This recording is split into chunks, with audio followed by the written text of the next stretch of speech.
যদি পিণ্ড দিতে হয় আমি গয়াকে পিণ্ডদান করো না, যদি পারো মৃত্যু সবাই কালে বাবা মার কর্ণ বলে কৃষ্ণ নাম শুনিয়ে দাও, ওই মৃত্যু যাত্রা শুভ হয়ে যাবে, তাকে এই নরকে আর আসতে হবে না। তাই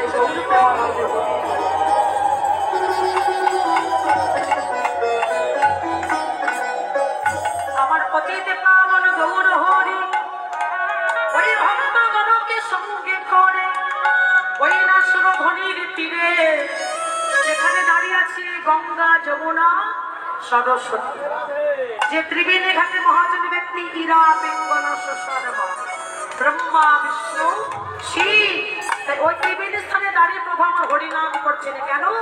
জগৎকে ডেকে বলছে, হে জগতে জীব, তোমরা আমার মতো আপন আপন শ্রী গুরুচরণ আশ্রয় করে ওই ত্রিবেণী স্থানে দাঁড়িয়ে একবার হরিনাম করো।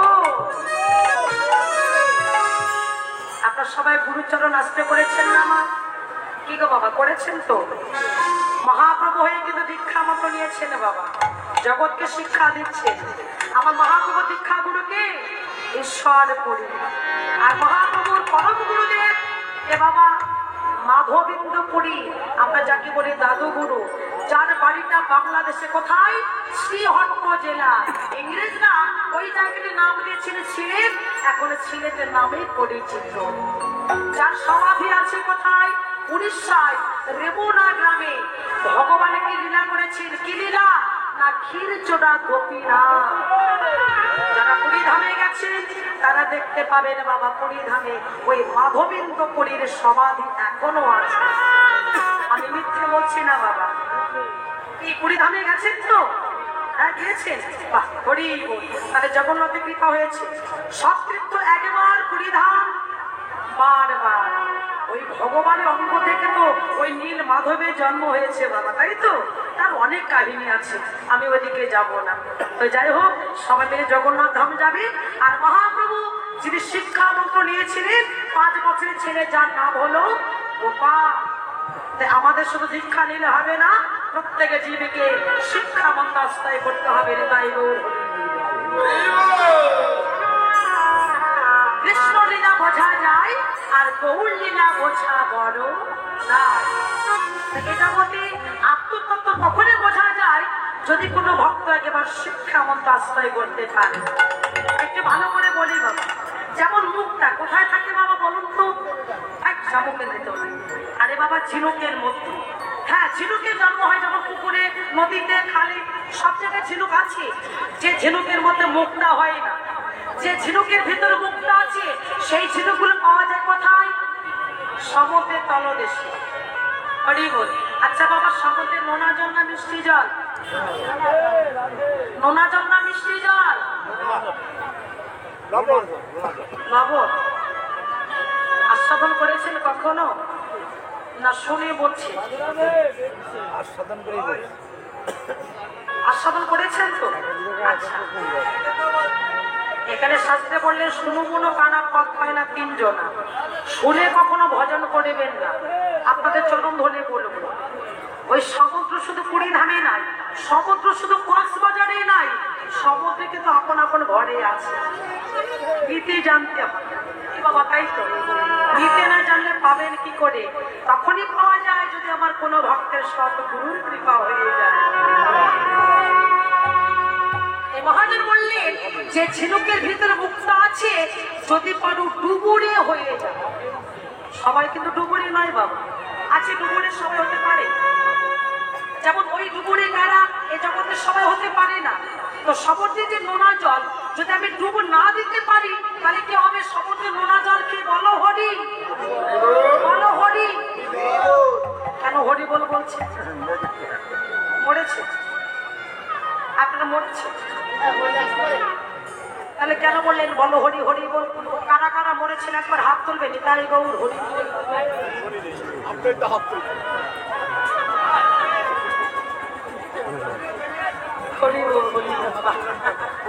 আমি দেখিয়ে দিয়েছি বাবা। যাই হোক, আমার মরণ হয় হোক, আপনাদের যেন মরণ না হয় বাবা, একটু লক্ষ্য রাখবেন। সময় চলে গেল, ভজন আর কখনো করবো। তো যাই হোক, ভজন করিবেন। আমাদের ভাগ্যে তো হলো না, ডাল ঘাটি খেতে খেতে বাবা জনমটাই চলে গেল। তবে এই কীর্তন করা যখন তখনই সার্থক হবে না এই কীর্তনের বদলে কীর্তন শুনে যদি কোনো ভক্তের একবার চৈতন্য জেগে যায় নেতাই গৌর প্রেমানন্দ হরি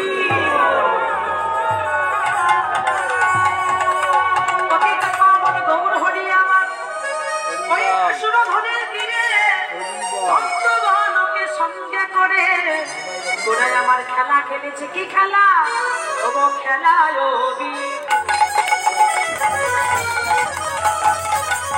বিনোদ খেলা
বিহার করে গোড়ায় আমার ভগত মন্ডলী ভগত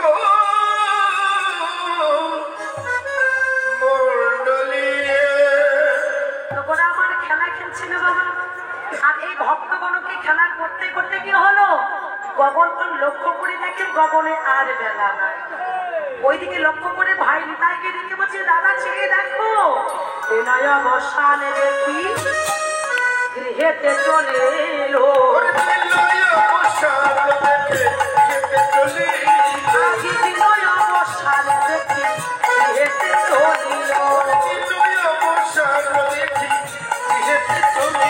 আমার জননী চরণে আসি প্রণাম করিল জননী চরণে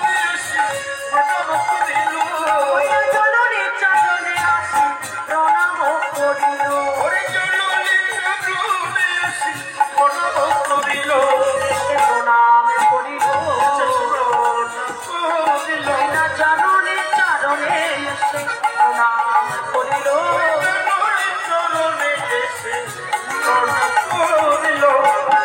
জননী চরণে প্রণাম করলেন আমার ভগবান আচ্ছা বাবা জননী মানে কে শাশুড়ি এই তোর মা কি মরে গেছে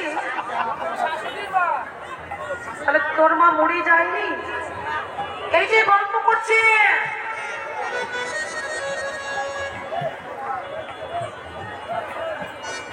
জননী মানে বলছে শাশুড়ি আর ওর মা মরে গেছে আছে তাহলে শাশুড়ি বললি কেন মায়ের থেকে মাসির আরো বেশি আমার পতিত পাবন গৌর হরি এই জায়গাটা একটু বুঝবেন বাবা এখানে পদে কি বলেছে কেননা এখানে পতিত পাবন গৌর হরি বেলি অবসানে কালে ঘরে এসে কাকে প্রণাম করলেন মা বাবাকে প্রণাম করতে পারত বাড়ি ছিল না তাহলে মাকে কেন প্রণাম করেছিল বাবা এর একটি কারণ আছে। আমার গৌর হরি কারণ ছাড়া কোনো লীলা করেনি। যা কিছু করেছি চিৎকে শিক্ষা দেওয়ার জন্য। একটু লক্ষ্য করুন, তাহলে মায়ের চরণে প্রণাম করলে বাবাকে প্রণাম করলো না, কলিজীবের কে বড়? কাকে বড় করলেন? মাকে। তাহলে মাকে কেন ভালোবাসেন? সকলে ভজনে আছে না বাবা। বিষ্ণুপ্রিয়ার মতো যদি নারী না থাকতো, সহধর্মী না থাকতো, প্রভুকে বৈষ্ণবে কৃপা হতো। চণ্ডীদাস রজকিনী, আজকে রজকিনী যদি পাশে না থাকতো, চণ্ডীদাস কি ভগবানের ভজন করতে পারত? বিল্লমঙ্গল চিন্তামণি, ওই চিন্তামণি যদি না থাকতো, বিল্ল ঠাকুর কি বৃন্দাবনে গিয়ে ভগবানের দর্শন হতো? জয়দেব পদ্মাবতী, আজকে যদি পদ্মাবতীর মতো সহধর্মী না থাকতো, জয়দেব কি আমার ওই গীত গোবিন্দ লিখতে পারত? যদি কেউ মনে করে আমি পুরুষ, তার ভজন কখনো হবে না বাবা। গৌর ভজনটা নারী দেহ। এই জমা ভগবান আমাদের নারী কুলে জন্ম দিয়েছে কেন জান? এই গৌর ভজনে পূর্ণ অধিকারী করে জন্ম পেয়েছি। আর এই নারী কুল জন্ম নিয়ে এই দেহটা যদি গুরু গোবিন্দের সেবায় না লাগে, তার নারী জন্ম বৃথা। শুধু ছেলে পেলেকে মানুষ করবার জন্য নারী হয়ে আসুন, নারীর কিছু কর্তব্য আছে গো। আজকে নারীর চরিত্র ইতিহাস যেটা বিষ্ণুপ্রিয়া জগতের মাঝে প্রমাণ করে দিলেন বাবা। মহাপ্রভু সন্ন্যাসী হলে ফিরে এসেছিল 24 বছর বয়সে। প্রভুর যখন 48 বছর বয়স হয়েছিল বিষ্ণুপ্রিয়ার কাছে, ওমা বিষ্ণুপ্রিয়াকে যখন ডাক দিয়েছিল, বিষ্ণুপ্রিয়া কেমন করে দাঁড়িয়েছিল? আমার মতো নয়। স্বামী বিদেশে গেছে 10 বছর হলো, ওই 10 বছর পরে এসে যখন ফিরে এসে নাম ধরে ডাক দিচ্ছে, স্বামীর বুকে ঝাঁপিয়ে পড়েছি না। ভজন এত সহজ নয়। বিষ্ণুপ্রিয়া বড় করে ঘোমটা দিয়ে দাঁড়িয়েছিল, চোখের জল ঝরঝর করে পড়ে যাচ্ছে। ভোলেকে বলেছিল, প্রিয়া তোমার বদন দেখাবে না কেন? ছেড়ে গেছে তাই? তোমাকে কাঁদিয়েছি তাই? মাথা নেড়ে বলেছিল, না তুমি আমাকে ছেড়ে গেছো তাই নয়, তুমি আমাকে কাঁদিয়েছো তাই নয়। এ জগতে শুনেছি যদি কোন সন্ন্যাসী সন্ন্যাস ধর্ম পালন করে, তারা নিজে নারীর মতো দর্শন করে, তার সন্ন্যাস ধর্ম নাকি নষ্ট হয়ে যায়। কত বড় ত্যাগে দেখেছি। ভজন কোথায় দাঁড়িয়ে আছে? বিষ্ণুপ্রিয়াকে ডেকে বলে, প্রিয়া, প্রভু আমার প্রিয়ার চরণে আছে, খেয়ে পড়েছে। প্রিয়া এতদিন পরে ফিরে এসেছি, আমার কাছে কিছু চাইবে না? না, একটা কিছু চাও, আমি তোমাকে দিতে চাই। দয়াময়, হে পতিত পাবন গৌর হরি, যাকে আমি বধূর পেয়েছি, তার কাছে কি চাইব বল? যদি ফিরে এসেছো, আমার আর কিছু চাই না। কি চেয়েছিল বাবা? দুখানা খড়। আমার মতো নয় গো। ভগবানের চরণে পড়ে কাঁদি, ছেড়ে বোমা যখন লাথি ছাড়া হয়, ভগবানের চরণে কেঁদে বলে, তুমি ছাড়া আমার আর কেউ। সংসারে যখন দুঃখ আসে, কষ্ট আসে, ভগবানকে দেখে বলি, সব দুঃখ দূর করে দাও না গো মা। যেটা বিষ্ণুপ্রিয়া 14 বছর নাবালিকা সবাইকে জানিয়ে দিলেন, ভজন এমন করে করো। ডেকে বলেছিল, দয়াময়, যদি কখন আমি তোমার নাম ধরে ডাকি দিচ্ছি দাঁড়াবে খড়মের উপরে, তবে অন্য কোনো বেশে নয়, কোন বেশে দাঁড়াবে যেন তোমার ওই বেশি বড় ভালোবাসি, যদি অভাগিনী দাসীকে দেখা দিতে হয় তবে কোন বেশে আমায় দেখা দেবে? তোমার সন্ন্যাসীর বেশে আমায় দেখা দিও। হৃদয় ঘোষিল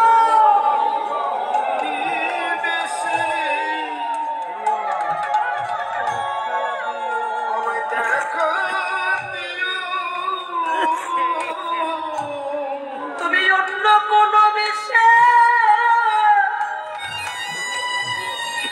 আমায় দিও না দেখা, সন্ন্যাসীর বেশে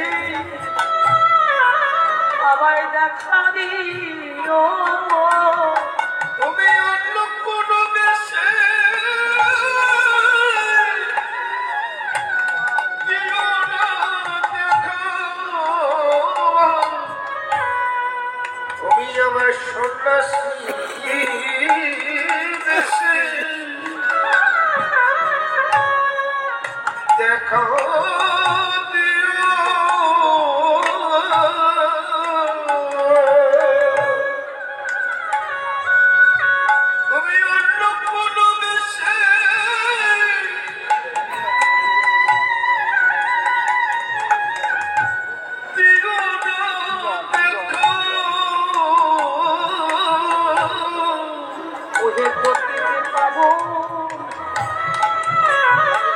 আমার গৌর হরি, তুমি অন্য কোনো বেশে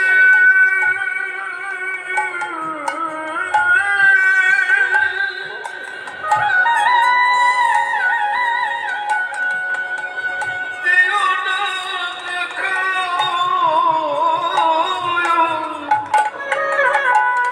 ওহে পতিত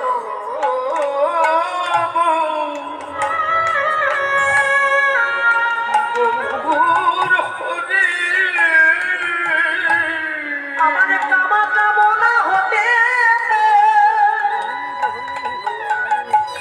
আমি দূরে থাকিতে পারব, তুমি অন্য কোন বেশে আমায় দিও না দেখা।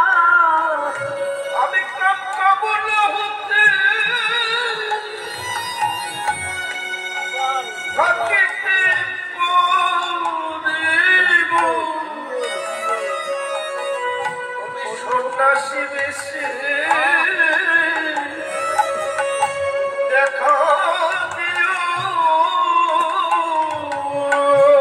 একে বলেছে পতিত পাবন গৌর হরি, যদি দেখাই দিতে হয় সন্ন্যাসীর বেশে আমাকে দেখা দিও। কেন জানো? অন্য কোনো বেশি দেখা দিলে কাম কামনা জাগতে পারে, ওই সন্ন্যাসী বেশি দেখা দেবে কাম কামনা হতে আমি দূরে থাকতে পারবো, সেদিন আমার নারী জনম ধন্য হবে। বাবা ভক্তের চাওয়াটা দেখেছো বাবা, খরম দোকানে রেখে চলে গেল। বিষ্ণুপ্রিয়া প্রভুর খরম দোকান হৃদয় মাঝে দড়িয়ে ধরি কাঁদতে কাঁদতে মন্দির মাঝে ছুটে চললে ওই খরমের সঙ্গে বিষ্ণুপ্রিয়া দেহটা বিলীন হয়ে গেল। এটা হচ্ছে ভক্তের চাওয়া, যারা প্রত্যেক ভক্ত তারা জগতে আর কিছু চাই না।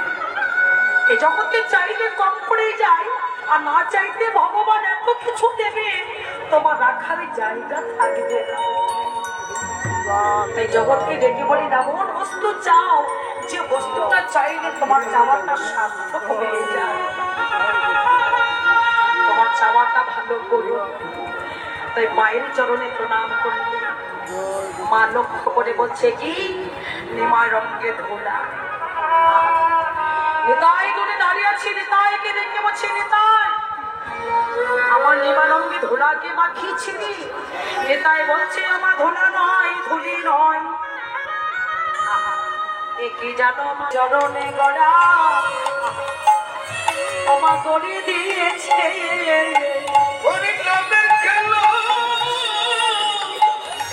ভক্তগণ সঙ্গে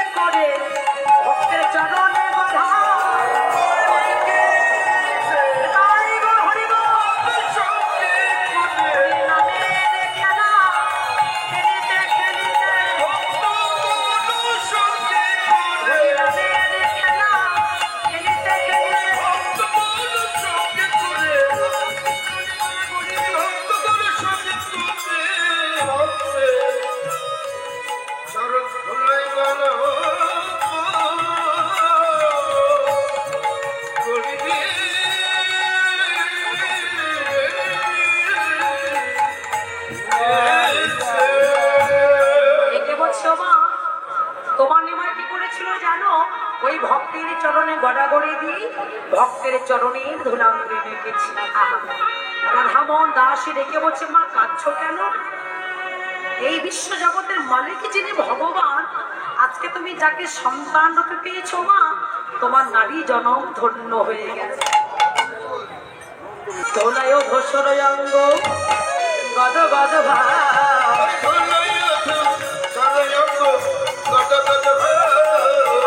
রাধা মোহন পদ কর কহিয়া,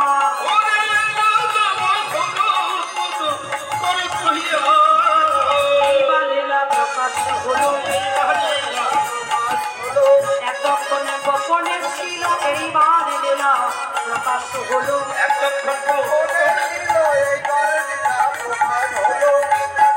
এ রাধা মোহন করত হিয়াস, পঞ্চাতন পুত্র ভস্য, বিপাশিন্দ ভয়ে ভজ, প্রতিতানন্দ ভবনে বৈষ্ণবে ভৈরব।